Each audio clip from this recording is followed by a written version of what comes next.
Sa mga kabayan, dito rin mga kabayan, syempre yung pinakasikat natin, Gabay Medalyon. Version 1, yung maliit.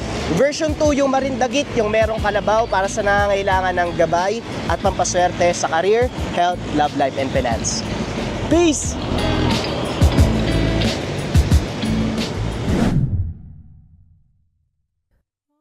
Ang kwentong ito ay hango sa totoong buhay. Mula ito sa isa nating kabayan na itago na lamang natin sa pangalang Dindo. Walang eksaktong taon, probinsya ng Nueva Ecija. Aba, tignan mo si Mang Hector oh. Nandito na din. Hindi ba siya napapagod sa kakagapas? Wika ni Dindo sa sarili. Isang magsasaka sa probinsya. Madalas itong dumadayo sa iba't ibang bayan para makigapas. Dahil sa gawain, nagkaroon siya ng kakaibang karanasan pagdating sa mundo ng lihim na karunungan. Tuwing dadayo si Dindo, lagi nitong nakikita ang matanda na nagngangalang Mang Hector. Kilala na ito ng karamihan dahil lagi itong nakikita kung saan may gapasan. Bago magsimula ang gawain, naging ugali ni Mang Hector ang maupong mag-isa sa sulok. Nakapikit sa hindi malamang dahilan, palagi itong napapansin ni Dindo. Hanggang isang araw, hindi na ito nakatiis. Nilapitan ng binata ang matanda upang kausapin. Mang Hector, magandang umaga po sa inyo ha. Pasensya na kung nakakaistorbo. Matagal ko na po kasi kayong napapansin. Bago tayo magsimula ng paggapas, palagi ko kayo nakikita na nakaupo habang nakapikit eh. Ano po ba yung ginagawa nyo? Tanong ni Dindo kay Mang Hector. Nagdarasal. Nagpapasalamat sa lahat ng biyaya at lakas na binigay ng Panginoon, lalong-lalo na sa tuwing nagtatrabaho ako. Yun lang naman ang nararapat na gawin, hindi ba? O siya, mukhang tuyo na ang mga uhay. Magsimula na tayo. Tugon ng matanda. Tumayo ito at nagsuot ng damit na may mahabang manggas. Dinampot ang karet at lumusong sa palayan. Sinundan naman ito ni Dindo. Gumapa sa tabi ng matanda. Manong, may kagrupo ka ba? Wala iyo eh. Ikaw ba? Wala nga din ho eh. Kung gusto mo, tayo na lang po yung magkagrupo para mas malaki yung masakop nating bahagi. Depende yan. Kung kaya mong pantayan ang bilis ko sa paggapas, makikigrupo ko sa'yo. Pero mahuli ka lang ng isang linya sa akin, pasensya na. Yan lang po ba, Manong? O sige ho. Pag-uusap ng dalawa. Sabay na gumapas ang mga ito. Namangha ang mga kasama nila nang makita na tila nagkakarera si Dindo at Mang Hector. Hindi na sila halos makatuloy sa trabaho, dahilan para maging malawak ang sakop ng dalawa. Habang gumagapas, nililingon ng matanda si Dindo. Nakita nitong sugatan ng kamay ng binata pero patuloy pa rin sa paggapas. Nang matapos nila ang isang buong pilapil, hinawakan ni Mang Hector ang braso ni Dindo. Yuyuko pa sana ito para gumapas, kaso nga lang inawat siya ng matanda. Sandali lang. Malaki ang sugat mo sa kalingkingan na. Baka mamaya lumala pa yan. Tignan mo, patuloy pa rin ang pagtulo ng dugo. Oo nga ho eh. Kinulang yata ako sa palay na gagapasin. Halika. Maupo ka muna. Nakalamang na tayo sa mga kasama natin eh. Gagamutin ko yung sugat mo. Wika namang Hector. Naupo ang mga ito sa lilim ng puno ng mangga. Tinanggal ng matanda ang kaperasong tela na itinali ni Dindo sa kanyang sugat. Nakita niya na halos lumabas na ang buto nito. Sa mga hindi nakakalam, Ang karet na ginagamit sa paggapas ng palay ay may maliliit na ngipin na maaaring ihalin tulad sa lagari. Ngunit di hamak na mas pino ito. Nakadesenyo ang ganitong talim upang mas madaling magapas ang bungkos ng palay. Dahil kung wala ang mga ngipin na ito, maaaring dumiretso sa pulso ng may hawak ang talim. Minsan sa hindi inaasahang pagkakataon, sumasabit ito sa daliri ng gumagapas. At dahil sa maliliit na ngipin, mas malaki ang pinsalang naidudulot nito. Balik tayo sa kwento. Hindi naman po siguro kailangang tahiin yan, Manong. Ayos lang yan. Isa pa, malayo din naman sa... Aray! Hindi na ituloy ng binata ang sasabihin dahil bigla itong nakaramdam ng hapdi. Tinignan ni Dindo ang ginagawa ng matanda. Napansin na may pinipiga siyang dahon. Akala ko ba malayo sa bitoka? Bakit para kang iiyak? Huwag kang mag-alala. Hagonoy lang ito. Mabisang pang-ampat ng dugo ang makataas. May iwasan din ang pamamaga. Medyo mahapdi lang ang katas, kaya tiisin mo lang. Maya-maya mawawala din yan. Wika namang Hector. Kailangan po kasi nating hakutin yung mga nagapas eh. Mukhang uulan pa oh. Siguro Manong ang mabuti, ikaw na ang kumuha na mga tuyong dahon ng saging. Yung pang tatakip natin. Ako na po yung bahalang mag-unti-unti ng nagapas. Tugon ni Dindo. Tumayo si Mang Hector. Naglakad papunta sa palayan. Sabay na nating hakutin ang mga ginapas. Hindi tayo aabutin ng ulan bago natin matapos yan. Wika ni Mang Hector. Nagsimula na itong magakot. Napakabilis kumilos. Sinasabayan din ng binata ang galaw ng matanda. Hindi nito namalayang natapos nilang hakutin ang mga ginapas ng palay papunta doon sa may imbakan. Matapos ang paghakot, bumuhos ang malakas na ulan. Dumungaw ang matanda sa pintuan ng kubo. Nakitang wala ng tao sa palayan. Malamang nag-uwian na yung mga gumagapas. Karamihan sa kanila taga dito din Manong eh. Tayo lang po yung dayo. Mukhang magandang pagkakataon nito para sa gagawin ko. Dito ka lang bata ha. Huwag kang lalabas ng kubo kahit anong mangyari. Wika namang Hector. Nagtaka si Dindo kung ano ang gagawin ng matanda. Iniwan nito ang karet. Kinuha ang kanyang itak. Sabay soong sa malakas na ulan. Tumayo ito sa gitna ng palayan na tila may kung anong hinihintay na lumabas. Tanaw ni Dindo mula sa kinakatayuan ng matanda. Nanlaki ang mga mata nito nang biglang itinusok ni Mang Hector ang hawak na itak sa lupa. Umalingaw-ngaw ang malakas na atungal mula sa hindi nakikitang nilalang. Biglang tumilapon palayo ang matanda. Nakita ni Dindo ang malaking itim na figura. Naglalakad papunta kay Mang Hector. Sinakal nito ang matanda. Pilit naman itong kumakawala. Kaso nga lang madulas ang kamay ng nilalang na iyon. Kaya hindi niya ito nahawakan ng maayos. Dito nagpasya si Dindo na tulungan si Mang Hector.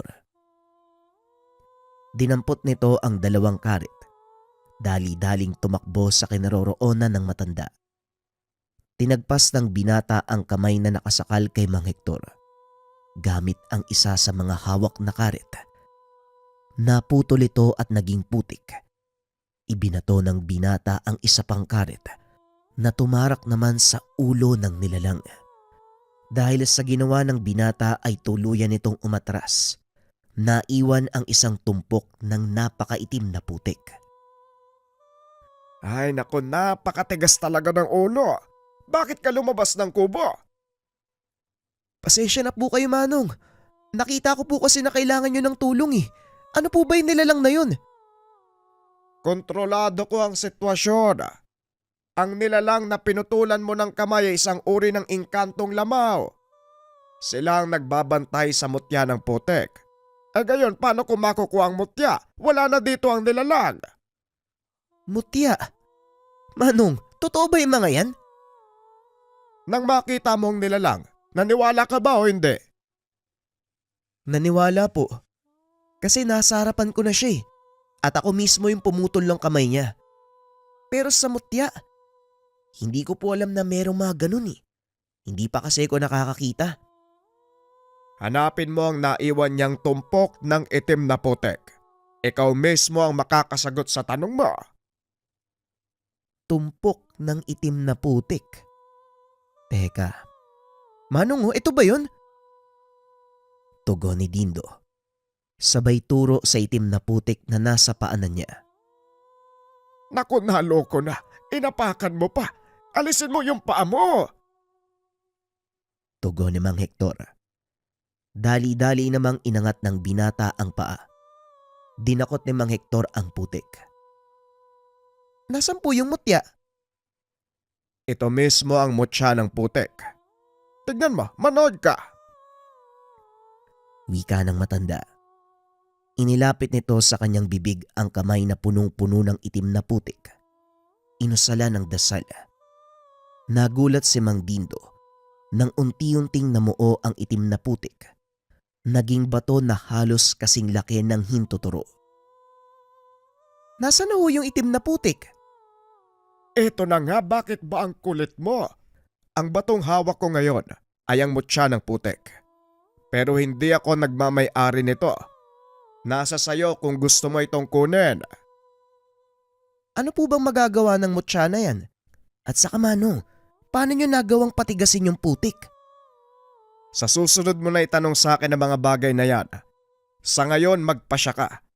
Gusto mo bang mapasayo ang mutya na ito o hindi?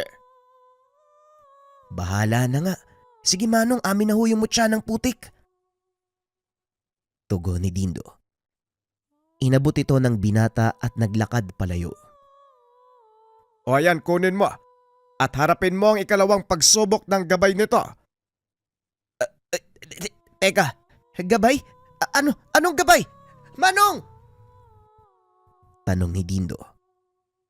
Hindi na ito nilingon ng matanda. Ilang minuto ang nakalipas. Naramdaman ng binata na tila kumilos ang lupa. Dali-dali nitong dinampot ang karet dahil alam niya ito na ang nilalang na sinasabi ni Mang Hector. Tumambad sa kanya ang isang malaking itim na nilalang. Napatras ang binata, ngunit huli na dahil nahawakan siya nito sa kamay. Hindi makaalis ang binata. Sunod-sunod na atake ang natamo mula sa nilalang. Ano? Tutunganga ka lang ba dyan? Kung hindi ka lalaban, papatayin ka ng nilalang na yan.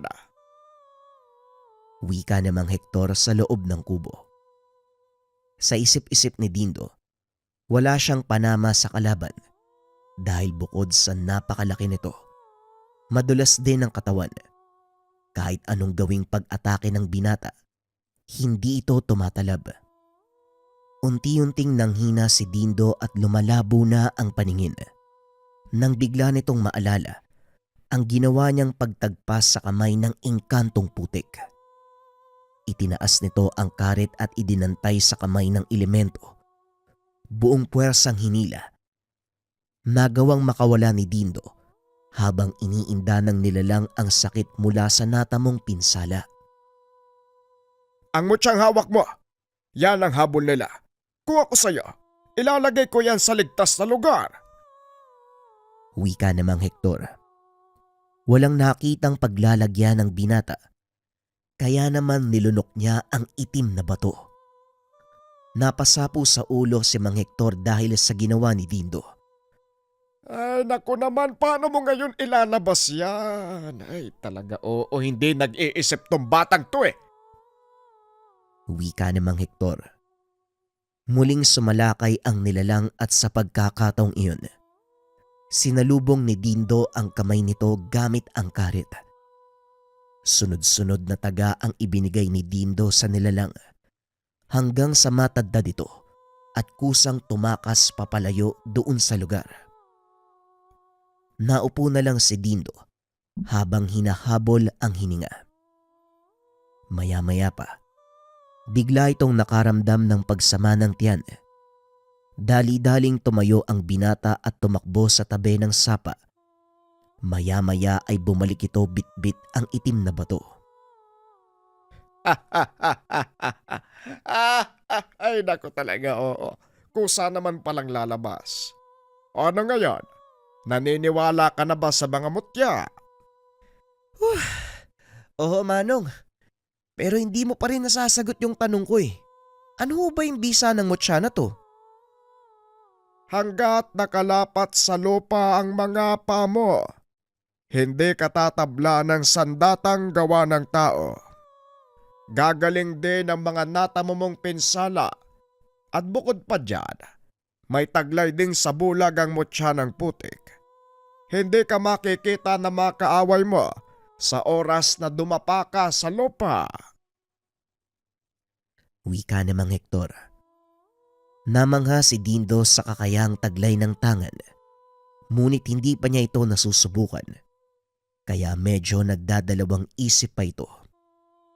Paano ko malalaman kung gumagana nga yung mutya? Pwede ko bang subukan? Yan ang wag na wag mong gagawin. Hayaan mong ang mutya ang kusang magpakita ng kakayahan nito.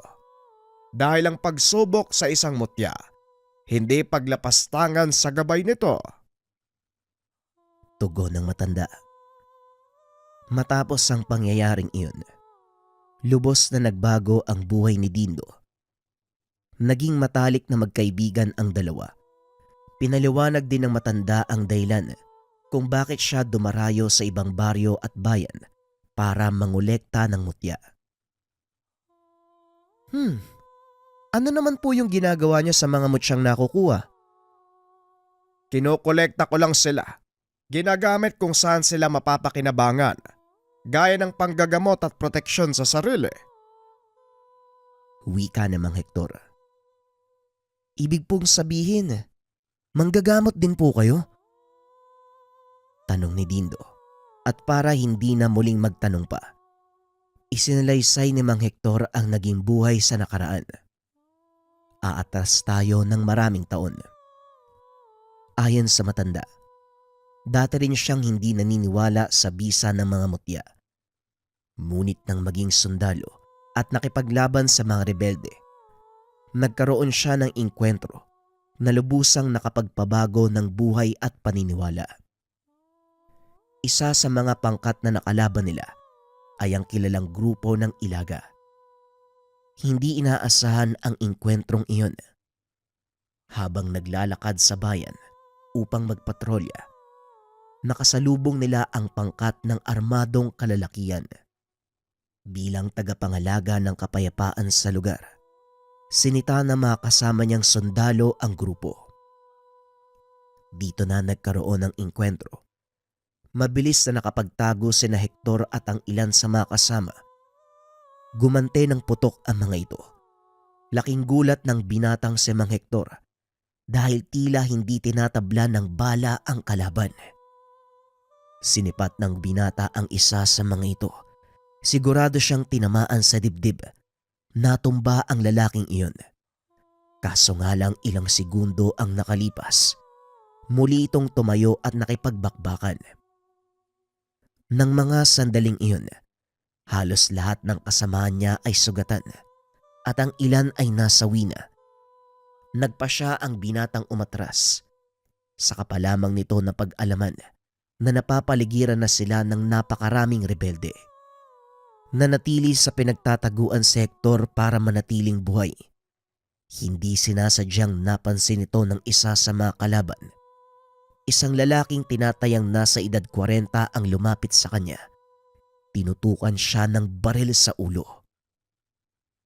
Kung ako sa'yo, hindi ko na susubukan pang manlaban. Napapaligiran ka namin at kung gusto mong makauwi ng buhay sa pamilya mo, manatili kang nakahiga.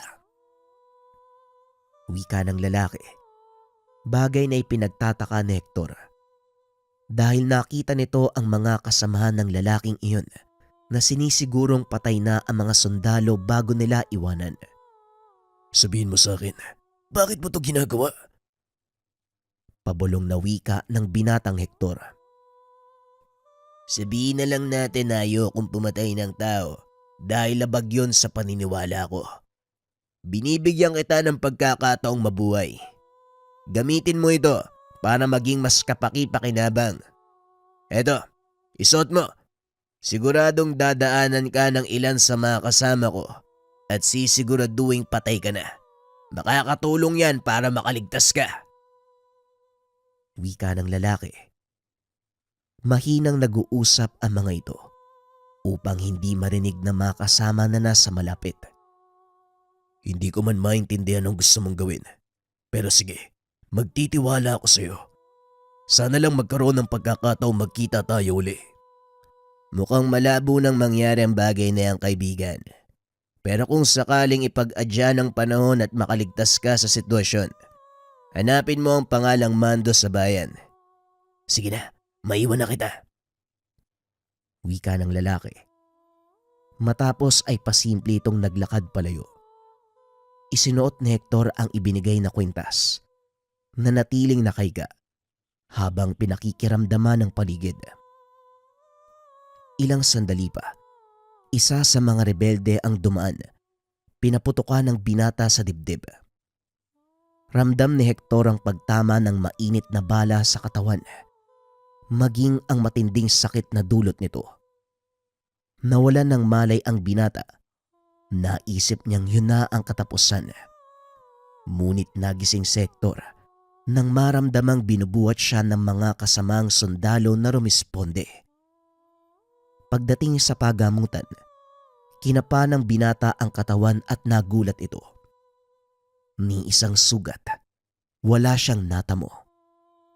Naalala ni Hector ang sinabi ng rebelde bago ito umalis. Napangiti na lang ang binata at nagpasalamat. Kung sino ka man, alam kong sugo ka ng Diyos para baguhin ang buhay ko. Maraming salamat sa iyo. Ngayon mas nauunawaan ko na ang gusto mong sabihin. Wika ng binatang Hector sa sarili. Matapos magpagaling, nagpa siya itong magbitiw sa pagkakasundalo.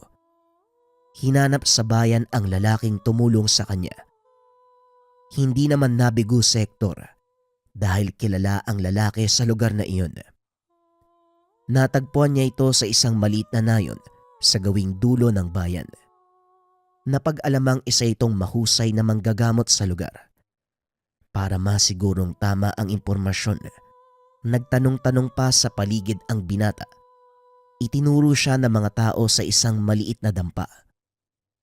Pinunta nito ng binata at doon nga ay nakita nito ang lalaking nagngangalang Mando. Mawalang galang na po. Kay Jose Mando, hindi ba? Tanong ng binata. Dahan-dahang ibinaba ng lalaki ang hawak na palakol. Nilingon niya si Hector. Mabuti naman at sinunod mo ang payo ko. Halika, alam kong marami kang katanungan sa isipan. Kaya maupo ka. Ipapaliwanag ko sa iyo ang lahat ng gusto mong malaman. Tugon ni Mando. Naupo ang binata at nagsimulang magkwento. Nagbitiw na ako sa pagiging sundalo. Napagtanto ko na hindi yun yung buhay na para sa akin eh. Alam ko, kaya nga tinulungan kita eh. Ramdam ko na may iba ka pang misyon. At isa pa, wala na ding saysay ang pinaglalaban nyo. Ginagawa lang kayong laruan ng pamahalaan, kasangkapan para sa mas malaki nilang palabas. Tama ka, maaaring ganun. Pero hindi yun ang nakikita kong rason. Nung araw na magkakilala tayo sa engkwentro, alam kong katapusan ko na. Pero eto ko, nangangahulugan lang na ikalawang buhay ko na ito. At para sa totoo kong misyon, yun ang gusto kong tuklasin. Maganda ang pamamaraan mo ng pag-iisip.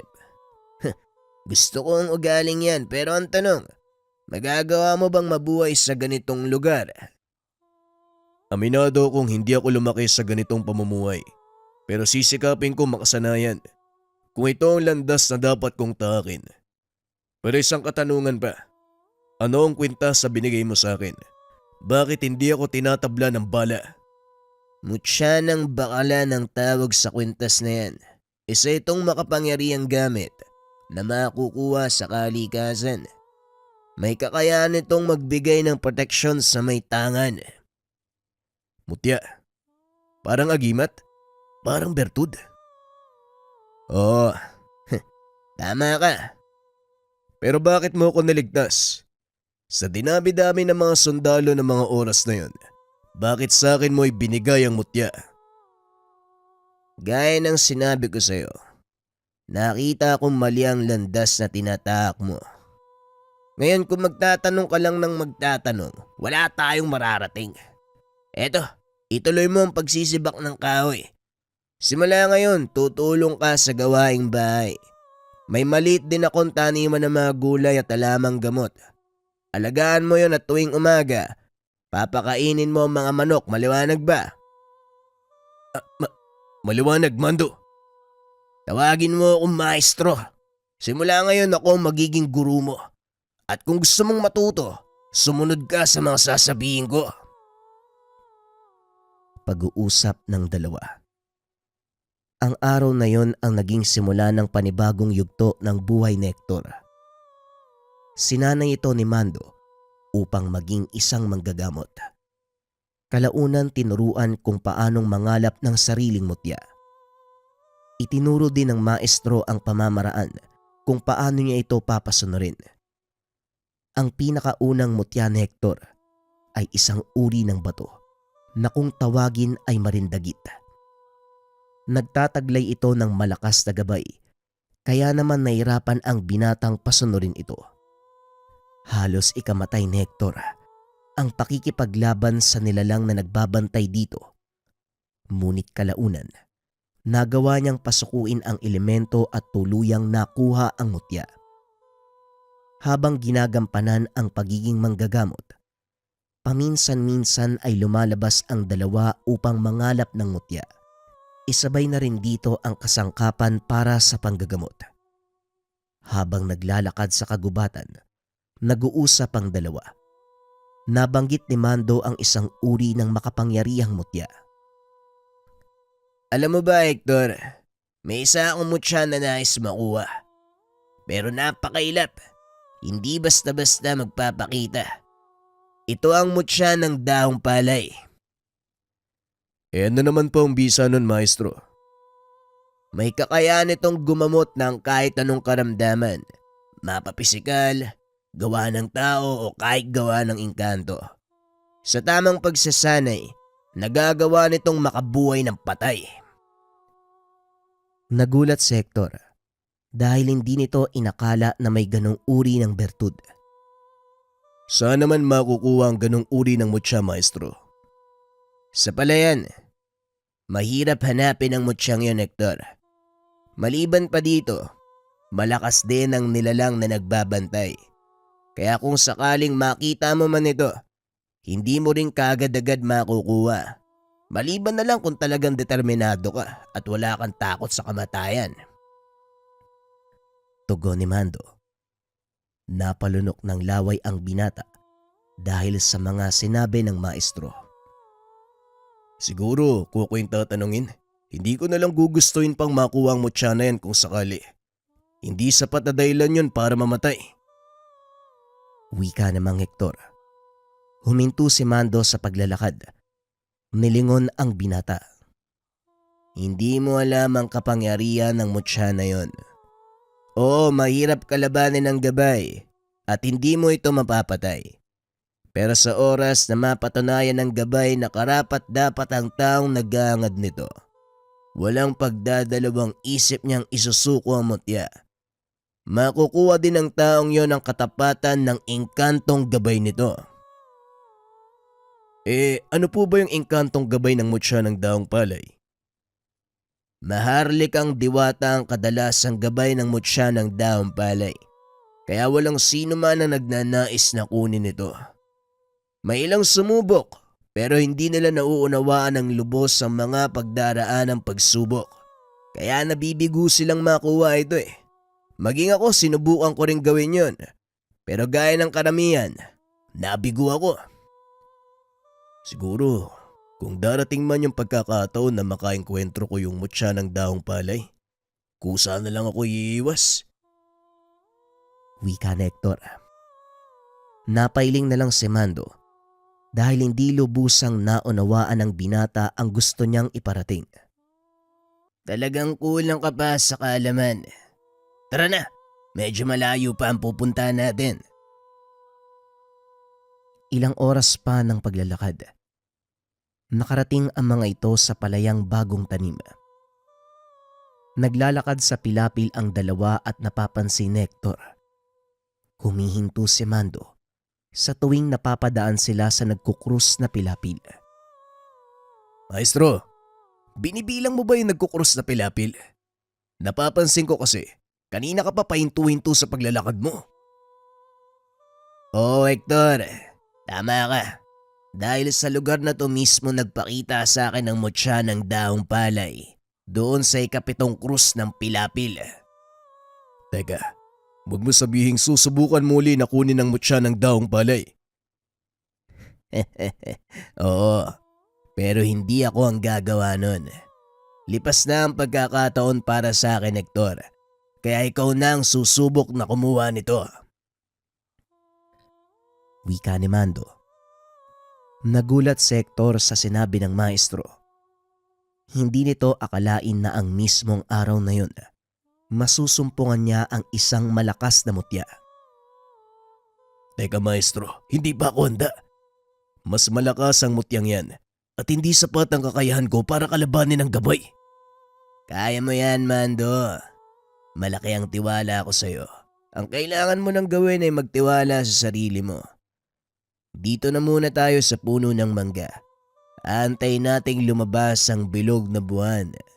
Sigurado ako na ngayon magpapakita ang mutya ng daong palay. Tugon ni Mando. Naupo ito sa paanan ng malaking puno ng mangga. Samantalang si Hector naman, umakyat sa sanga at doon nagpahinga. Hindi na malaya ng binata ang paglubog ng araw dahil sa sobrang pagod sa paglalakad. Nakatulog ito ng mahimbing. Nagising na lang si Hector nang maramdamang may kung anong tumama sa kanyang likod. Pagdilat nito, nakita ang gurong binabato siya ng binilog na lupa para gisingin. Gumising ka na dyan at bumaba. Maya-maya lang lalabas na ang bilog na buwan. Magpapakita na ang daong palay. Wika ni Mando. Marahang bumaba sa puno ang binata at naupo sa tabi ng maestro. Ilang minuto ang lumipas.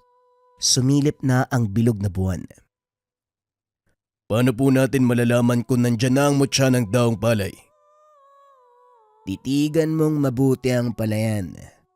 Lalo na doon sa ikapitong krus na pilapil.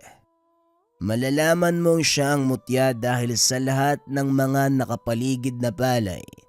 Siya lang ang bukod tanging kumikinang sa oras na makita mo ito. Huwag ka ring magdadalawang isip na ulihin dahil siguradong tatakbo yun palayo. Tugon ni Mando. Hindi inalis ni Hector ang tingin sa palayan. Nasa sentro na ng kalagitnaan ng buwan, ngunit hindi pa rin nagpapakita ang mutya. Nakatulog na rin si Mando. Nakaramdam ng antok ang binata. Patuloy siyang nakatitig sa palayan hanggang sa mapansin nito ang tila munting liwanag na naglalakad sa pilapil. Kahugis ito ng bagong tubong palay na may iilang dahon. Tumayo si Hector at gaya ng sinabi ng maestro, walang pagdadalawang isip na hinuli ang mutya. Mabilis na dinakma ng binata ang palakad-lakad na tubo ng palay. Siniguradong hindi ito makakawala. Kumuha ng itim na tela si Hector. Ibinalot ito sa nakuwang mutya. Ngayong nahuli na kita, isa na lang ang kailangan kong gawin. Walang iba kung hindi harapin ang gabay mo. Wika ni Hector. Napalingon nito sa likod. Nakita ang isang matipunong lalaki na nakasuot ng makinang na baluti. Alam ng binata na yon ang gabay ng mutya. Isinilid nito sa bulsa ang itim na tela. Akmang bubunot ng itak. Ngunit nakita niyang hindi kumilos ang nilalang. Wala itong dalang sandata maliban sa isang kalatas na nakalutang naman sa hangin. Binitawan ni Hector ang hawakan ng sandata. Pinakiramdaman ang susunod na gagawin ng gabay. Batay sa kilos mo, napapagtanto kong alam mo na ang mangyayari. Sumusuko ka na ba? Paano mong nasabi ang bagay na yan? Binitawan mo ang hawakan ng iyong sandata. Hindi lahat ng laban madadaan sa dahas. Binitawan ko ang aking sandata dahil wala naman akong nakikitang panganib. Hindi mo ba alam na kaya kitang patayin ngayon? Hindi ka ba natatakot sa akin? Natatakot? May dapat ba akong katakutan? Isa pa, kung may balak kang patayin ako, dapat kanina pa. Malaki ang pagkakataon mong gawin yon nang nakatalikod ako, pero hindi mo ginawa.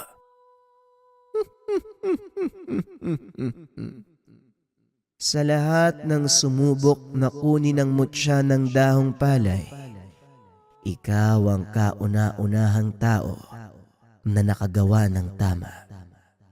Pakiusap, pakawalan mo ang alaga ko. Heto, tanggapin mo ang mutya. Nanlaki ang mga mata ni Hector nang ilabas ng gabay ang isang batong hugis ahas na nakapalupot. Alam mo, sa totoo lang, hindi ko kailangan ng ganitong uri ng kapangyarihan. Sinubukan ko lang din kung magagawa ko itong kunin. At yan mismo ang dahilan kung bakit ko nasabing karapat-dapat ka. Kaya sa ayaw at sa gusto mo, ikaw na ang bagong tagapangalaga nito. Wika ng gabay. Nawala sa kamay nito ang mutya at lumipat sa palad ni Hector. Ay naku, sige na nga lang. Salamat sa tiwala. Ipinapangako kong aalagaan ko ito at gagamitin sa tama. Tugon ng binata. Ngumiti ang gabay at naglaho. Naglakad pabalik sa Hector sa kinaroroonan ni Mando. Oh, anong nangyari? Bakit parang walang naganap na laban? Wala ho, maestro eh. Ginawa ko lang ang bagay na hindi nyo nagawa noon. Alam mo, maestro, malakas ang nilalang na yon. Kahit ang ilan sa mga tangan kong mutya, tila nawala ng bisa nung nakarap ko siya. Eh anong nangyari? Hindi mo rin nakuha? Ay naku, ano ba naman yan? Hindi ko kinuha, pero ibinigay niya sa akin ng kusa. Nanlaki ang mga mata ni Mando nang makitang hawak ni Hector ang mutya. Nung una ay nagdududa pa ito. Hindi yon ang mutya dahil iba ang itsura ng siya ang sumubok. Sigurado ka bang yan yung mutya? Bakit iba yung nakita ko? Ang nilalang na nakita mong palakad-lakad sa pilapil ay ang alaga ng gabay. Ang totoong mutya ay hawak niya. Pagpapaliwanag ni Hector. Matapos ang kaganapang iyon, nakasanayan na ng binatang mangolekta ng mutya.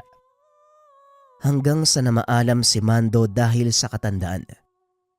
Mag-isang ipinagpatuloy ni Hector ang gawain nito. Hanggang sa nagpasya ang binatang iwanan ang kanilang baryo. Naglakbay siya papalayo sa lugar upang mangalap ng iba't ibang mutya sa bawat lugar na napupuntahan. Balik tayo sa kasalukuyan. Kakaiba pala yung kwento niyo, Manong, ano? Pero ano ba ang napapala mo sa ganitong gawain? Tanong ni Dindo. Wala ko napapala dito. Kung hindi ang kaligayahang nakikita ko sa mga taong natutulungan ng mga mutya kong tangan. Ikaw, bakit ka nagpasya na sumama sa akin? Bata ka pa, marami kang magagawa. Tanong ni Mang Hector. Ito kasi yung nakita kong direksyon na dapat tahakin, Manong eh. Kahit papano nagkakasilbi ako. Patapon na rin yung buhay ko, Manong eh. Hindi ko alam kung saan ako pupunta hanggang sa nakilala kita. Hindi magiging madali ang buhay na ito, Dindo. Sigurado ka bang kakayanin mo? Kinaya ko nga manggapas ng palay at matulog sa maliit na kubong gawa sa dahon ng anahaw eh. Kaya wala akong nakikitang dahilan para hindi ko kayanin ang buhay ng antingero. Iba ang mundong ginagalawan ng mga antingero, Dindo. Hindi ito kagaya ng pisikal na mundo. Kaya maganda ka. Marami tayong pagdaraan ng pagsubok. Maraming araw ang lumipas. Magkasamang namuhay ang dalawa. Itinuro ni Hector ang lahat ng nalalaman sa binata. Naging mahusay itong manggagamot at kalaunan. Nakasanayan niya ang pangolekta ng mutya. Pinili nilang manirahan sa gubat sa maliit na dampa. Patuloy pa rin sa panggagapas ang dalawa. Sa pagkakataong ito, nagkaroon ng totoong inkwentro si Dindo sa isang buhay na mutya. Kasalukuyang nagpapahinga ang binata sa ilalim ng puno ng nara, samantalang si Mang Hector naman, nasa sapa, namumulot ng mga balinday na pwede nilang ihawin para sa tanghalian. Matapos ay bumalik ito sa puno upang ipaluto kay Dindo ang mga nakuhang kabibe. Dindo, ikaw na magluto nito at kukuha pa ako ng buho para pagsaingan ng dala nating bigas. Sige ho, Manong. Ako na ang bahala dyan. Tugon ni Dindo. Iniyaw nito ang mga balinday. Habang nagluluto, napatingala ang binata sa puno ng nara dahil may kung ano itong nakita sa sanga. Tinitigan ni Dindo ang bagay na yon hanggang sa mapagtanto. Isa itong ahas na nakakubli sa sanga ng puno. Kakulay ng balat nito ang sanga, kaya sa unang tingin hindi mo kagad ito mapapansin. Medyo mababa lang ang sanga, kayang-kayang sungkitin. Kaya naman kumuha ng mahabang patpat si Dindo. Kinalabit ang ahas. Tumungaw ang ulo nito. Nakita ng binatang may pangatlong mata ang nilalang. Medyo may kalakihan ang ahas na yon.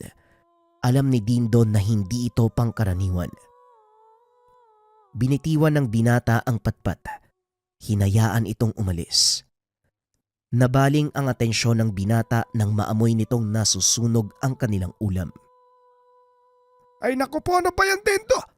Simpleng pag-ihaw lang hindi mo magawa ng maayos. Ayang tignan mo, sunog ang mga balinday.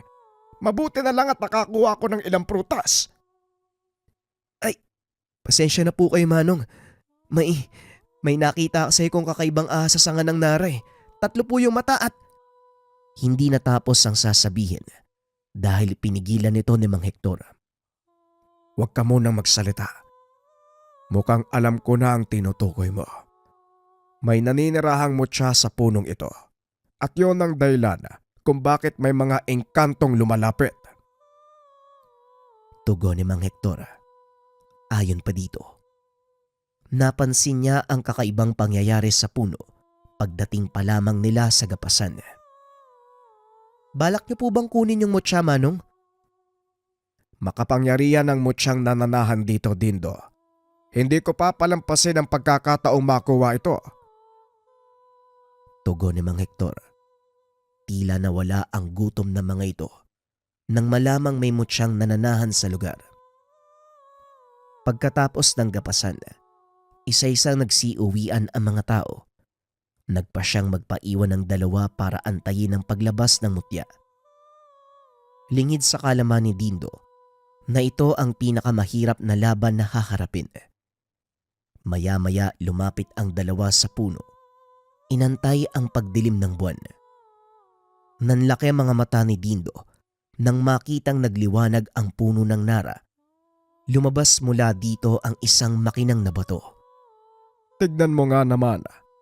Mutya ng isang kapre pala ang nagtatago sa punong ito. Talasan mo ang pakiramdam, Dendo.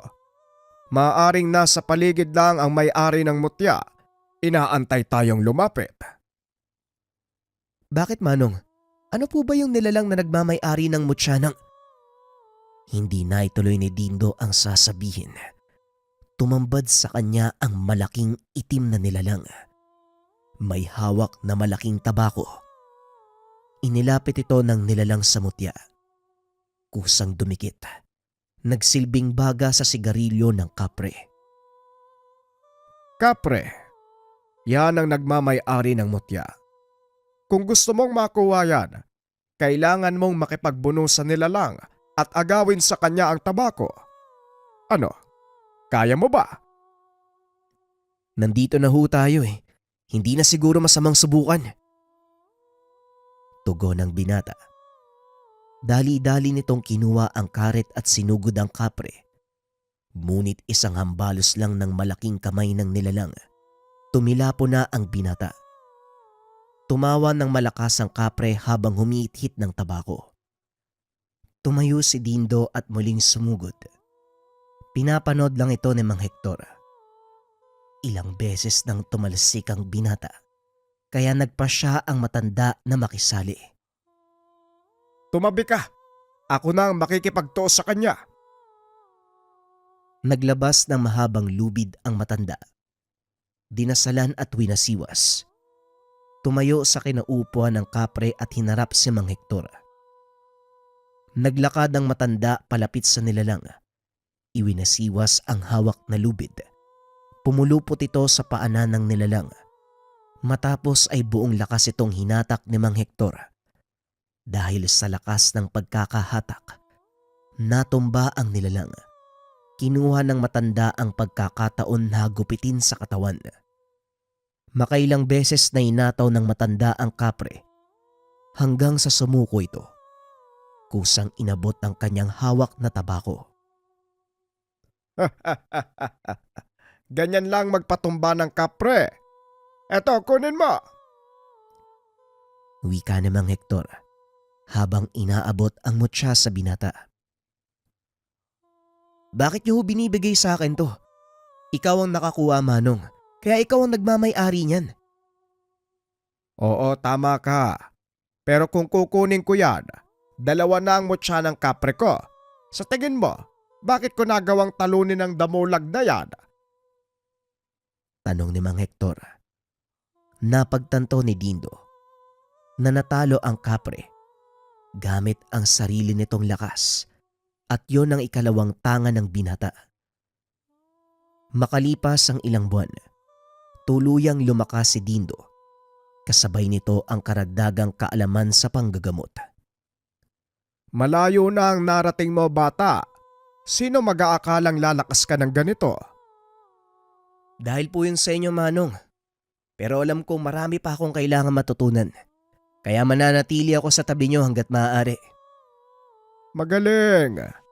At mukha kang mapagkumbaba. Huwag kang mag-alala dahil hanggat kaya ko gagabayan kita. O syali ka na, magpahinga muna. Bukas ay lilipat tayo sa kabilang baryo. Kabilang baryo? Sa Santa Ynez? Di ba pugad ng aswang yun? Tama ka. Ano naman ngayon kung pugad ng mga aswang? Makikigapas tayo, hindi maghahanap ng gulo. Kung sa bagay tama naman kayo. Sige Manong, magpahinga na po tayo. Kinabukasan, maagang naglakbay ang dalawa, patawid sa baryo ng Santa Ynez. Papasok pa lang ang mga ito. Napansin nila na masama ang titig ng mga tao. Hindi maganda ang pakiramdam ko dito ah. Mukhang kakainin nila tayo ng buhay, Manong. Wika ng binata. Hayaan mo lang sila. Hindi naman kikilos ang mga yan kung hindi ka gagawa ng anumang ikakagalit nila. Magpatuloy ka lang sa paglalakad. Tugon ng matanda. Pagkalampas nila sa kabisera ng baryo, saka palang napansin ng dalawa na sinusundan sila ng mga tao. Mukhang tama ka, Dindo. Balak nila tayong karnihin. Wika namang Hector. Hinawakan nito ang kanyang itak. Hinarap ang mga kalalakian. Anong pakay nyo sa baryong ito? Makikigapas lang kaibigan. Wala kaming masamang tangka. Sa tingin mo maniniwala kami sa'yo. Kilala kita, tanda. Hindi ba ikaw ang taong pumatay sa pinuno namin? Ilang taon na ang nakakalipas, pero tandang-tanda ko pa rin ang itsura mo. Dahil naroon ako ng mga sandaling iyon. Napatingin si Dindo kay Mang Hector dahil hindi nito akalaing kilala sa lugar ang matanda.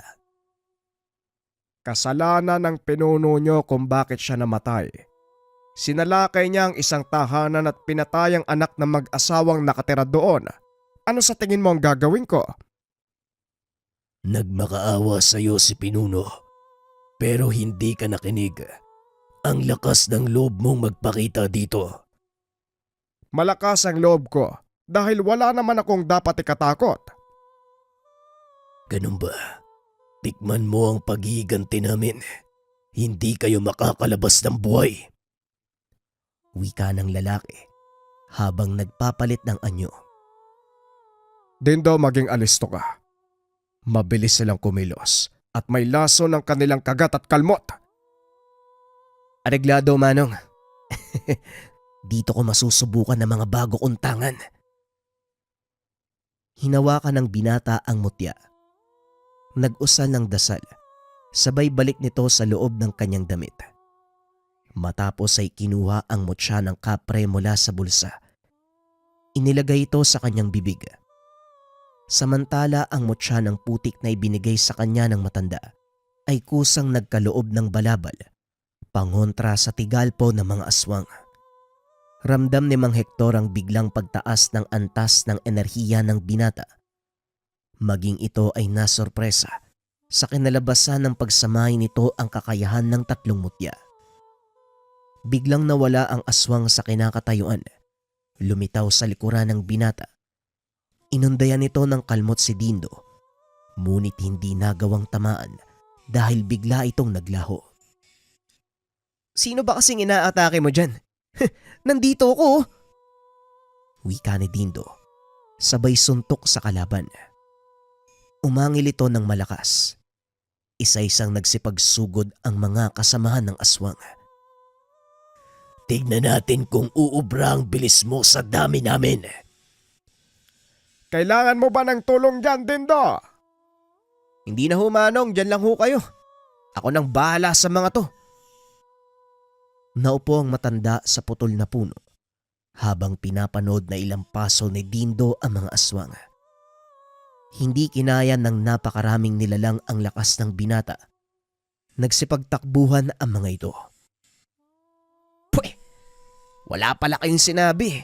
Ano? Meron ba sa inyo ang gusto pang masaktan? Tama na, Dindo. Wala nang lalaban sa'yo. Halika na. Magpatuloy na tayo. Sa gawing dulo pa ng baryo ang gapasan.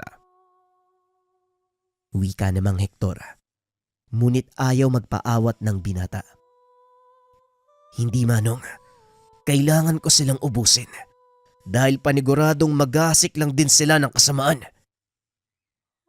Maniwala ka sa akin, Dindo. Hindi nila gagawin yon. Nagkataon lang na napatay ko ang kanilang pinuno kaya sila nagalit sa akin. Pero maliban doon, wala namang ginagawang masama ang mga aswang dito. Kaya hayaan mo na sila. Bakit mo sila pinoprotektahan, Manong? Hindi ba mga kalaban sila? Anak ng kadiliman? Hindi mo nauunawaan, Dindo. Kagaya nating mga tao, namumuhay lang din ang mga aswang ayon sa kanilang pangangailangan. Likas sa kanila ang pagkain ng tao o anumang hilaw na karne. Nagkataon lang, nagmamalabis ang ilan sa kanila, sumusuway sa kasunduan, kaya napaparusahan. Pwede ba, Manong? Huwag mo na silang protektahan.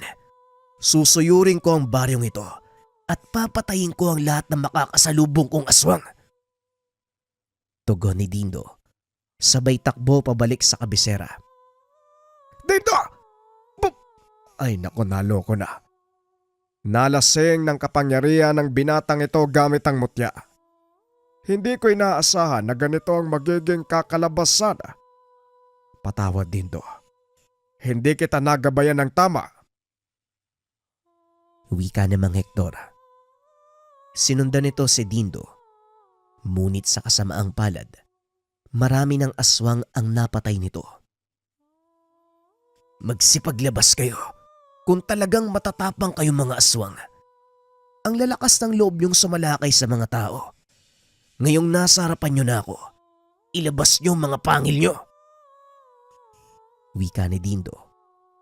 Habang nagwawala, lalakad sana si Mang Hector para pigilan ito. Nang biglang may humawak sa kanyang paa. Yon ang lalaking humarang sa kanila. Pakiusap, pigilan mo ang kasama mo. Huwag mong hayaang maubos ang aming angkan. Huwag kang mag-alala. Ako nang bahala sa kanya. Umalis na kayo dito. Tugon ni Mang Hector. Tumayo ang aswang at marahang naglakad palayo.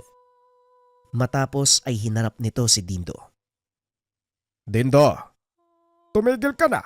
Hindi tama ang ginagawa mo.